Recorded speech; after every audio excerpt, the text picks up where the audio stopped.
Pat P, Saints preview. You guys get ready to play the New Orleans Saints, cross seas, cross the country, outside of the country, my bad, in England. What was your first time like, huh? I said across the pond. That's what they say. Oh, yeah, across the pond. Thank you for correcting me, my guy. But what was your first time like playing in England, the atmosphere, the week of preparation, and then the game? We had an opportunity, I believe it was 2016, if I'm not mistaken. Bruce Arians last year, we had an opportunity to play the Rams, the Los Angeles Rams. That was their first year. Actually, if I'm not mistaken, yeah, it was their first year moving into Los Angeles at that time. And we went there for the entire week. We was the home team, if I'm not mistaken. But it was different. It was different, man, because it was a different atmosphere being in another country. You know, the time change, the movement of life there is just totally different from the United States. Everything is much slower, much more open. So it was very hard to get to certain things, but for the most part, it was awesome because you had an opportunity to grow your fan base on a whole nother spectrum. You know what I mean? So it was awesome to have an opportunity to go there. Actually, it was 2017, October of 2017, when we played there. But having the opportunity to build a whole nother fan base was amazing, you know, and having an opportunity to play on a different continent was, you know, obviously a dream come true. Growing up, I will never forget seeing that Monday night football game, Arizona Cardinals. I can't remember who they, maybe it was the San Francisco 49ers on the Monday night in Mexico City. Yeah, in Mexico City. So, seeing that, being a football fan growing up, always wanted to be a part of that, and now having the second opportunity to be a part of that is a dream come true. And speaking of the international presence in regards to fans, you know, rooting and cheering and watching the NFL, we will see a lot of NFL fans in England this week for you guys' game. But I want to ask you this: where is the most random place on earth that someone recognized you? Most random place on earth that someone recognized me. It wasn't random, but I was very highly shocked that this guy knew I was there. I was at Scotland. I was playing at the St. Andrews, the old course. Played with a group of guys over there. And after the round, this kid ran up to me with a Arizona Cardinals red 21 jersey on. I still have the picture to this day. I might send it over to Eric so he can get it on the show. He was like, man, I'm the biggest fan of yours, mate. This, that, and he's just talking in this, his British accent, this, that, and other. Yeah. He's like, I'm the biggest fan of yours. This, that, I heard you was out here over at the old course. I had to get off work and come over and take I think he was just just graduated college or whatever. It's like, I just had to get off work and come over and take a picture of it. I had my jersey in the car. So it was a pretty cool experience to have an opportunity to meet a fan. You know, and it was during the off season, so it wasn't even like I was over there on, you know, a football trip. You know, I was over there literally on a golf trip, and the guy found out that I was there, and he ran up to me with his jersey on, and that was a pretty cool experience. But I probably say I won't say that was weird, but that was pretty ironic that happened in that, you know, in that continent at that time. It made me feel pretty special. So it's pretty cool moment. And talking about this particular ball game against the New Orleans Saints, how important will it be to have Dalvin Cook and Harrison Smith in the lineup? It'd be very important to have our two captains, you know, our two leaders, you know, in the lineup because, you know, the team goes, you know, as the leader go. You know, I'll never forget, you know, one of my favorite quotes. That Coach Rapone, I don't know if he's still coaching with Tampa Bay, but he always said to me, you know, me and Tyrann, when both of us carried that C on our chest in the secondary, he always said the speed of the leader will be the speed of the pack. No question. I like that. Always with me. That always stuck with me. And ever since, you know, I've been honored to carry that C and other guys as well, is the speed of the leaders will be the speed of the pack. So, you know, having those guys in the lineup would be will be great for us. Having two leaders, two playmakers, two game changers back in the lineup will be great for us. But we'll see what happens. I don't know, what the status is on either of those guys, but I hope that we go through a great week of preparation and are able to have those guys in the lineup for sure. Yeah, and then talking about the New Orleans Saints, they got Michael Thomas back. He's healthy, but he's not quite on the same pace as he was a few years ago. But what type of challenges does he present?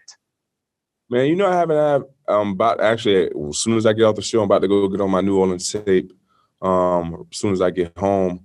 But having an opportunity to, just go through my memory log of Michael Thomas, very, very talented receiver, have very good burst of speed. He's not the fastest guy, but he have a great burst of speed, very good route runner, very strong hands, going to make those contested catches, so like I said, I haven't had the opportunity to watch those guys on tape this year because knowing that he missed, I can't remember. I know he missed last season. Basically the last 2 years almost. I thought so. So yeah, it's been a minute. It's not much tape on him, but just like I said, going back through my memory log of the receiver, Michael Thomas, that I was able to face, Michael Thomas that I had the opportunity to face over the times. He's a difficult receiver, a taller statute receiver. He's I won't say on a skinnier side. He's more on a stouter. I won't say stout, but he's a receiver that's not skinny. He's not big, but he's just nice and cut to where he can big body.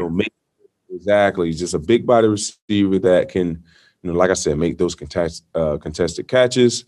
That can make can take the ball extra yards after the first contact, so not able to be able to watch these guys on tape, not seeing how they're going to be able to utilize him just yet. Just like I said, just going back through the memory log.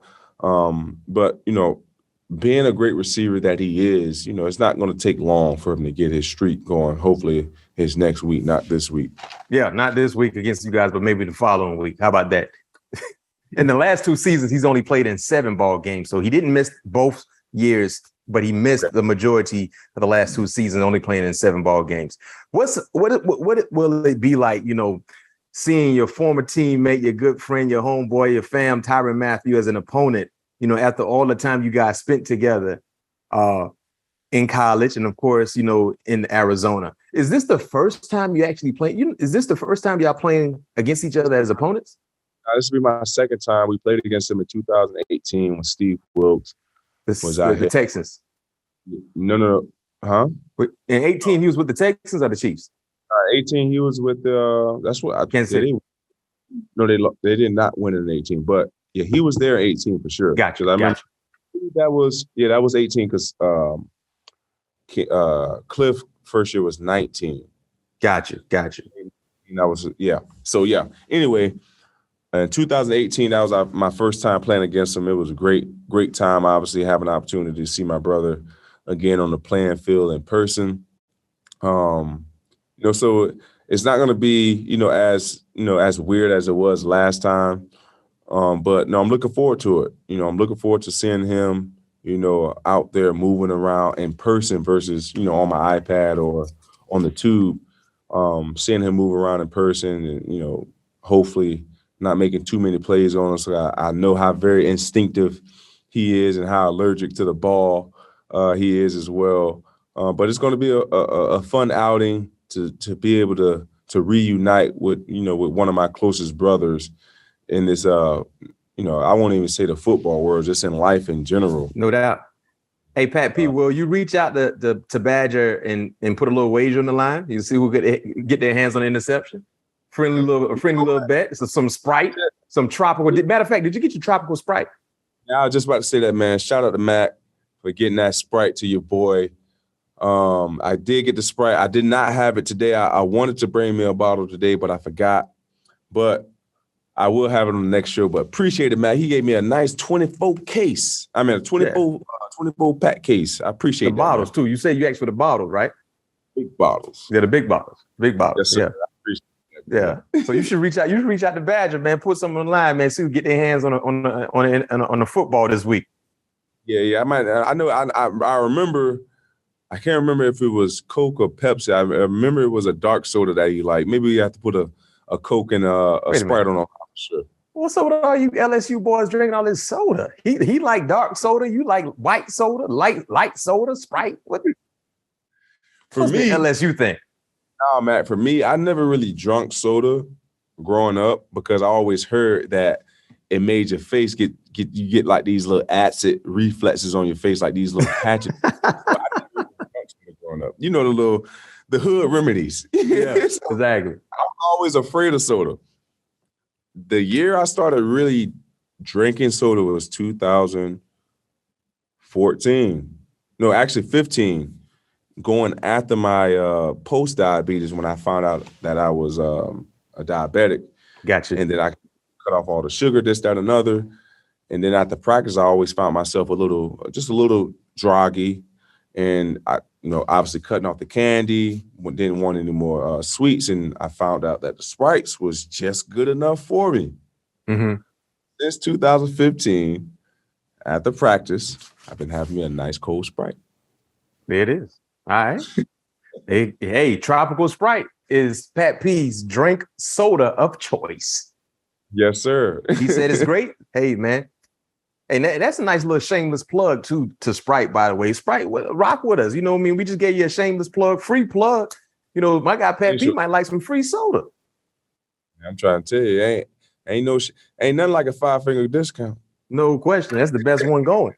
Best one going. But Pat P, before we go to our break, hit around the league, it's prediction time. Across the pond, are you guys the home team or the away team? We are the away team. Away team, so we're wearing white jerseys. Might be, depending on what the Saints wear. Prediction time. I got the Vikings winning 23-17. What'd you say? I saw the Saints wearing some clean black helmets. Oh, they got the black joints they're bringing out? Oh, they're bringing out the alternate helmets. Yeah, so they're probably going to be wearing black. If they got black helmets, they might as well wear that all black. Yeah. We'll see. Yeah. But my prediction for this game, 23-17, total of 40 points. I got the Vikings winning once again, get to 3-1.